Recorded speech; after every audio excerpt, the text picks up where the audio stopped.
क्या आप यकीन करेंगे अगर मैं कहूं कि महाभारत का एक योद्धा आज भी जीवित है? हाँ, हजारों साल बाद भी उसके माथे से अब भी खून बहता है, उसके घाव कभी नहीं भरते और वह आज भी इस धरती पर भटक रहा है। दोस्तों, यह कहानी है अश्वत्थामा की, जिसका श्राप आज भी रहस्य बना हुआ है। अश्वत्थामा गुरु द्रोणाचार्य के पुत्र थे। कहा जाता है कि जब उनका जन्म हुआ तो उनके माथे पर एक दिव्य मणि जड़ी हुई थी। इस मणि के कारण उन्हें कभी बीमारी या भय नहीं सताता था। वह जन्म से ही असाधारण और शक्तिशाली योद्धा बने। कुरुक्षेत्र का युद्ध छिड़ा। अश्वत्थामा ने कौरवों की ओर से युद्ध किया, लेकिन युद्ध का सबसे बड़ा मोड़ तब आया जब पांडवों ने छल से उनके पिता द्रोणाचार्य की मृत्यु करवाई। युद्ध भूमि में अफवाह फैलाई गई, अश्वत्थामा मारा गया है।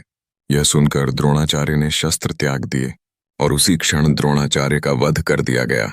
अपने पिता की इस मौत ने अश्वत्थामा को अंदर से तोड़ दिया। उनका हृदय प्रतिशोध की आग से जल उठा।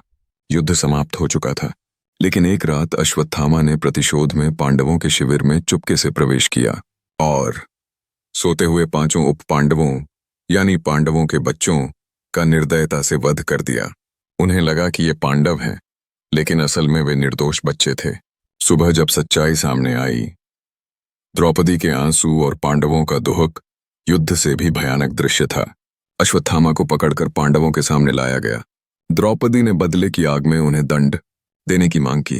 तब श्री कृष्ण ने कहा, मृत्यु तो इसे मुक्ति दे देगी, इसका पाप इतना बड़ा है कि इसे जीते जी दंड मिलेगा। कृष्ण ने उसके माथे से दिव्य मणि निकाल ली और श्राप दिया, तू अमर रहेगा, तेरे शरीर पर कभी न भरने वाला घाव रहेगा, तेरे माथे से हमेशा खून बहता रहेगा, तू सदियों तक अकेला भटकेगा, लेकिन मौत की शांति कभी नहीं पाएगा। कहा जाता है कि अश्वत्थामा आज भी इस धरती पर भटक रहे हैं। उज्जैन के महाकाल मंदिर में कई साधुओं ने दावा किया कि उन्होंने एक अजीब साधु को देखा जिसके माथे से खून बह रहा था। जंगलों और पहाड़ों में ग्रामीणों ने कहा कि उन्होंने एक रहस्यमयी व्यक्ति को भोजन मांगते देखा। कहीं कहीं तो लोग बताते हैं कि उन्होंने रात में एक घायल योद्धा की चीखें सुनी। क्या यह सब सिर्फ अफवाहें हैं या सचमुच अश्वत्थामा आज भी जीवित हैं?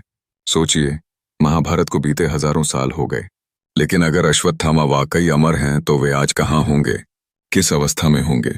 क्या वे किसी गुफा में साधना कर रहे हैं या हमारे बीच ही साधु के रूप में घूम रहे हैं? दोस्तों, यह रहस्य कभी सुलझ नहीं पाया। क्या अश्वत्थामा आज भी इस धरती पर जीवित है या यह सिर्फ कथा है? आपका क्या मानना है? क्या यह श्राप आज भी सच है?